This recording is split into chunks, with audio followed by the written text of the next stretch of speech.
It's the 2nd of June, 1995. An F-16C Fighting Falcon tears through the overcast skies, low over the Bosnian countryside.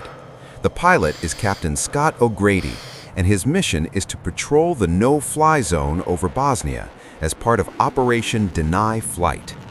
It's the operation meant to stop Bosnian Serb military aircraft from attacking civilian populations below. O'Grady is flying in a standard two-ship formation with Captain Robert Wilbur Wright. As they cross into Bosnian airspace, he hears a command come over the radio. This is flight lead. Because of the heavy cloud cover, the two F-16s are forced to fly through an overcast sky with limited visibility. He presses on.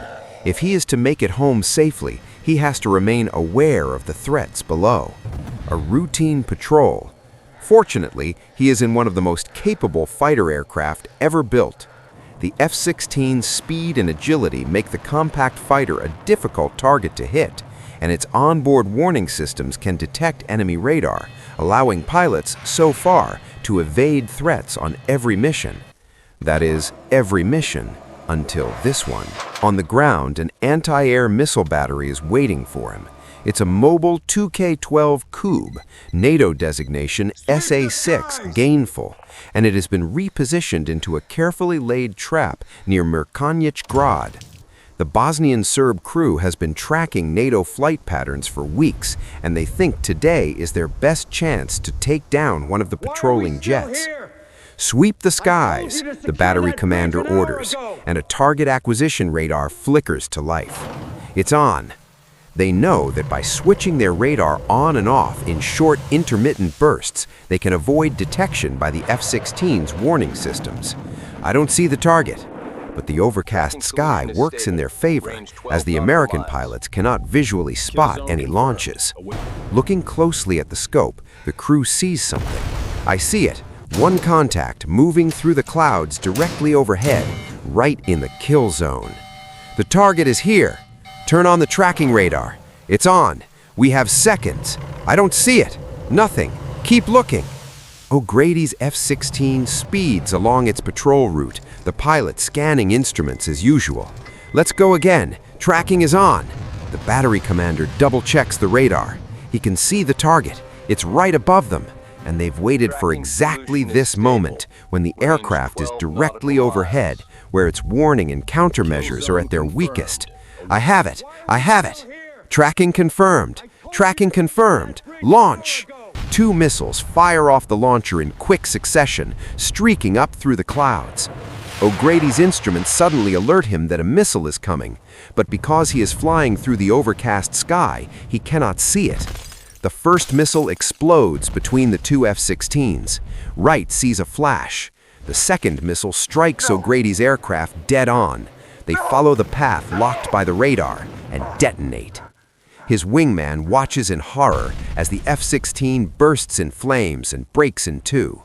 Wright does not see a parachute. But a few seconds earlier, O'Grady's cockpit was filled with the wail of an urgent alarm, and his controls lit up. It's a missile alert. Almost at the same time, the SA-6 punched through the clouds below him and slammed into his aircraft. There was no time for evasive maneuvers. The missile doesn't just damage the F-16, it tears it apart. The aircraft is blown in half, illuminating the overcast sky a fiery orange. The jet immediately loses all control, and the two halves tumble away from each other in a violent spin. As the plane disintegrates, O'Grady is pinned to his seat and experiences severe G-forces. Flashing warnings illuminate his controls, and a bright flame shines through the cockpit windows as the landscape spins around him. He knows he's in a critical situation. There is no flying this aircraft. Ejection is his only choice. Fueled by adrenaline, he gets hold of the ejection handles and pulls. In the blink of an eye, the canopy is blasted away, and his seat rockets out of the cockpit. For one long, almost eternal moment, O'Grady free falls through the air, strapped to his chair. He's barely conscious, tumbling through the overcast sky. But then he feels the tug of the opening parachute and sees the burning halves of his F-16 tumbling away into the clouds below. The violence of the disintegrating wreck is replaced by a total calm. O'Grady breathes heavily as he takes it all in.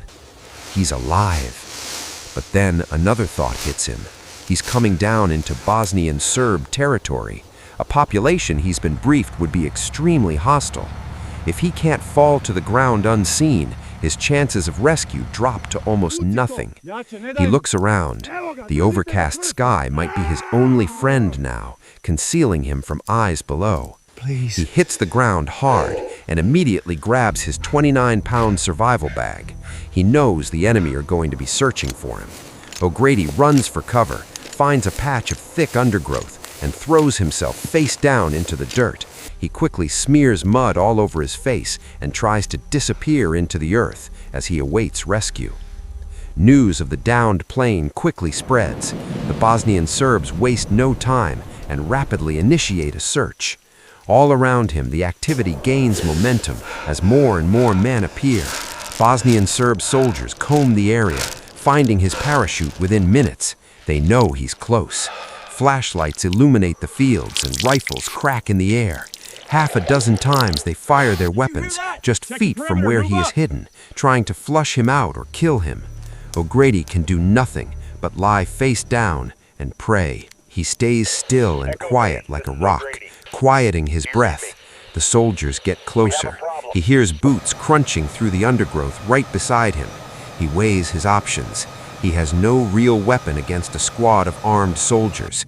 He finally makes up his mind to stay perfectly still, reasoning that any movement, any sound would give him away instantly. Then, to O'Grady's massive relief, the patrol moves past him. But there is no radio crack to life. No rescue is coming. Not tonight, not tomorrow, not for 6 days. O'Grady enters a nightmare of survival. He eats leaves, grass, and insects. He collects the little rainwater he can with a sponge and stores it in plastic bags. Every day, Bosnian Serb patrols pass within feet of his hiding positions. Every night, he moves just enough to find new cover. He uses his survival radio sparingly, short, desperate bursts following standard operating procedures, terrified that a longer transmission will give away his position. NATO aircraft overhead pick up intermittent distress beacon snippets, but nobody can confirm it's him. 6 days pass. 6 days of hunger, thirst, cold, and the constant terror of discovery. Then, just after midnight on June 8th, O'Grady speaks into the radio. Mayday, Mayday, Mayday, Basher 5-2, Basher 5-2, I'm alive, I'm alive. To his massive relief, the Mayday is heard. An F-16 pilot, Captain Thomas T.O. Hanford from the 510th Fighter Squadron, responds. Basher 5-2, copy your Mayday, confirm identity. After authentication, the rescue is set in motion. At 0440 local time, General Michael Ryan and Admiral Leighton Smith give the order. Execute. 2 CH-53 Sea Stallions loaded with 51 Marines lift off from the USS Kearsarge, accompanied by AH-1W Super Cobra gunships, AV-8B Harrier jump jets, EA-6B Prowler electronic warfare planes, A-10 Thunderbolts, and an AWACS, a massive airborne armada converging on one man lying in a ditch in Bosnia. O'Grady pops a yellow smoke flare. Bright smoke spills all around him and rises from the trees near a rocky pasture, pointing out his position for the rescue helicopters and the enemy alike. There he is! The first Sea Stallion, commanded by Major William Tarboton, sweeps in rapidly and touches down. 20 Marines jump off and set up a defensive perimeter. The second helicopter lands, and a figure appears running from the tree line, a mud-caked man with a pistol in his hand. It's O'Grady. He sprints straight for the helicopter. As the side door opens, he's pulled in before the Marines poised at the rear ramp can even move. They are called back to their seats. A quick head count. The Stallions take off. They've been on the ground no more than 7 minutes. But they're not safe yet. as the helicopters race low over Serb-held Bosnia, 150 feet off the ground at 175 miles per hour. American aircraft detect a Serb missile radar along the route, scanning for targets. Then the Marines report they are under fire. 3 shoulder-launched surface-to-air missiles streak toward the helicopters, but miss as the pilots jink violently to evade. Serb small arms fire pock both helicopters. The Marines aboard hear bullets hitting inside the fuselage. One round strikes Sergeant Major Angelo Castro Jr.'s body armor without injuring him. A door gunner returns fire. At 07:15 local time, 30 minutes after picking up O'Grady, the rescuers report feet wet, meaning they are over water. The field is blasted with wind as the helicopters rise up over the Adriatic and exit the scene. Thank you. O'Grady is back aboard the Kearsarge at 07:30. He's safe.